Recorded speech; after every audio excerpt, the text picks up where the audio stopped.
this so-called billionaire was just throwing people in prison. And when we got to prison, we found 9 people that had been put in prison by the same Ned Nwoko from his village. If you guys paid attention to it, there was a time Ned Nwoko also went and hijacked one lady's father. The lady was crying all over social media that Ned has ruined a lot of lives using the police force. Anybody who is a public figure, who is in political office, our duty first and foremost is to hold them to account, no matter how powerful they are.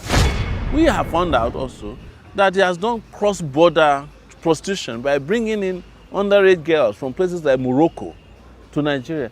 These are international sex trafficking crimes. So his license is also our target, that he's not allowed to practice law both in Nigeria and the UK. You must understand that I'm not fighting for Reginal Daniels. I'm fighting against abuse of office by a Nigerian senator who is colluding with the Nigerian police and who has had a history of using the police to oppress people.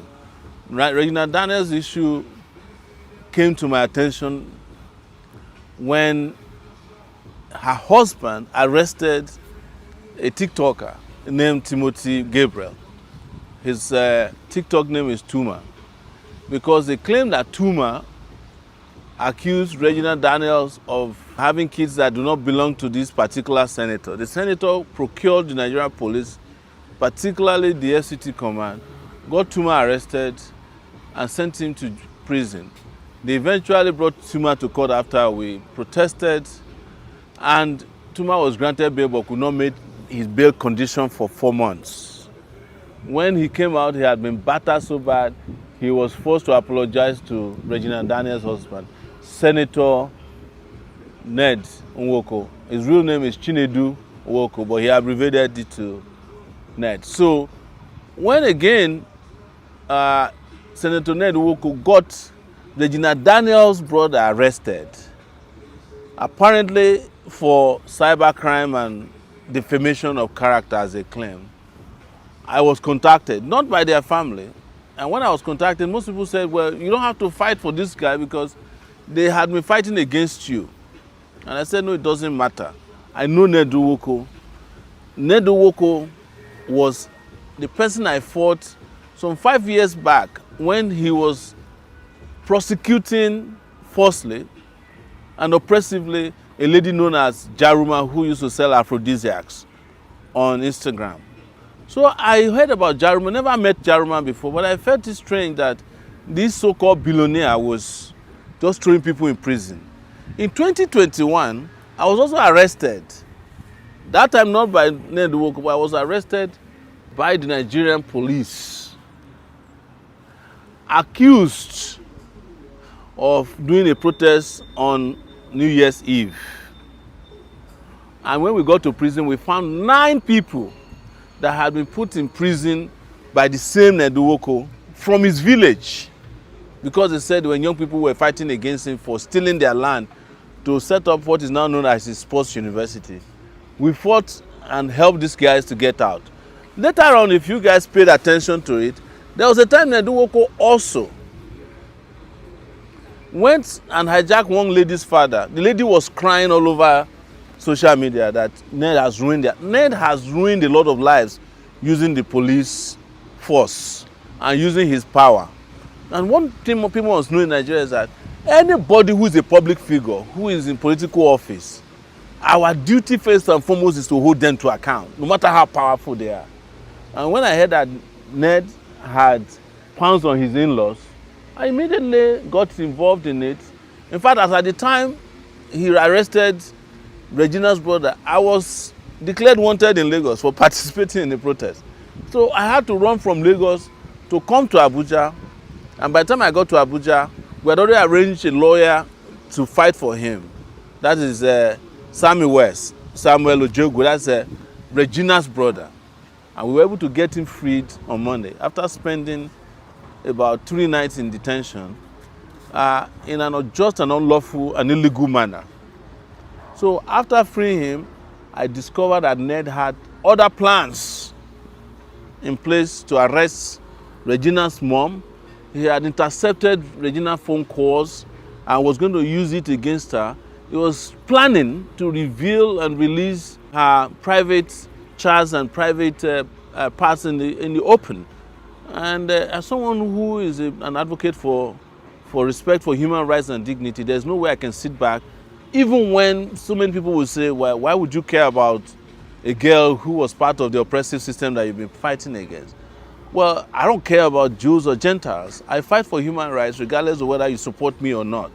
So your support or your love for me is not a condition for me to create a society that is just and fair.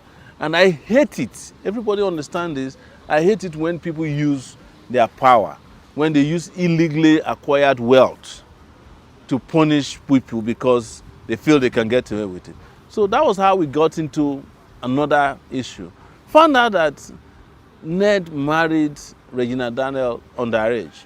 Now, you must understand that Nigeria is a signatory to a lot of international instruments that opposes sexual trafficking, all right, and messing with underage girls. You cannot marry an underage girl because there's a Child Rights Protection Act in this country that forbids, powerful people from using their position to marry, whether you are powerful or not. You don't have a right to marry somebody who has not reached the age of consent, even when their parents say, come and take the person. We procure the passport, it's available, you can see it.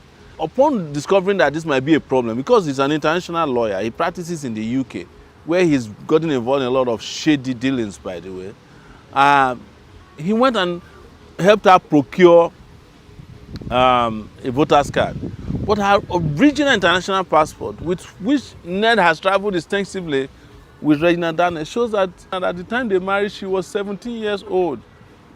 He knew it, but he knew that an alibi would be needed in the future, so he went and collected from her a voter's card. But even Reginal Daniels' parents and the handlers have told me that she never knew about that voter's card. So there's something still shady about it. But when it comes to public identity cards that are acceptable, the international passport is probably number one, because that one goes through a lot of scrutiny before you can get it. So to go and bring an INEC voter's card or driver's license to say anybody can procure that. I've seen people who cannot see who have driver's license in Nigeria. So it's nothing new, but it is impunity that we are against. It is a fraud, and I know that whenever this kind of things happen, people will say, you don't need to get him, it's wife and husband matter. Yes, it is wife and husband matter, but where there is no wife and there's no husband, then it becomes society's problem. And why I say there's no wife and there's no husband is that Ned also managed not to have formally married Regina because he knew that she was underage. That's why there's no court document that shows that they are married. If anyone exists, he probably also went and forged it.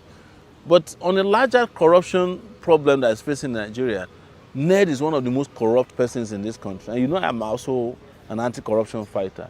He's the one who, in conjunction with Malami and the rest of them, claim that they are refunding local government money to Nigeria. And Ned gets millions and millions of dollars in what they claim is legal consultancy to the federal government to help retrieve money that already exists that belongs to local governments. And that's how he's able to get away with all these crimes. We have found out also that he has done cross-border prostitution by bringing in underage girls from places like Morocco to Nigeria. These are international sex trafficking crimes. And we are saying Ned should be suspended immediately from the Senate. He should be arrested by, I won't say Nigeria police, it should be a crack team because the police is in his pocket. And his trial should commence. And also, we are going to start processing in the UK for Ned to be arrested and also extradited to the UK for crimes that he committed, including someone who is in the UK, who is a practicing lawyer in the UK, engaging in unethical practices. We are not allowed to do that. So his license is also our target, that he's not allowed to practice law both in Nigeria and the UK. I know that when you guys hear this, you may not understand. It's a fight that we must take to sanitize our country so that criminals like Ned will not be a senator in this country. And until Nigeria gets to that point, Nigeria is not going to get better. It doesn't matter how much they give you or they convince you that this is husband and wife matter. It doesn't matter how much you pay bloggers. We are always going to stand for what is just and what is right, and that's why I'm opposed to Ned Nwoko. Some of you may not have heard, but I will disclose, he also got me arrested in 2021 because I was fighting for Jaruma. And he was involved in another fraud because he has an NGO that he claims is eradicating mosquitoes in Nigeria. And what I used in puncturing his lie was that I said to him, you want to eradicate mosquitoes in Nigeria, but there are mosquitoes in your compound in Abuja. And I found out while I was doing that case with him that he has the media in his pocket. There's a lot of these media guys who are working for him. And also, Ned has got huge amount of support from the Nigeria police. They go to his house to eat every day, policemen in Nigeria. Shame, shame on our Nigeria police for having sold the police force for free.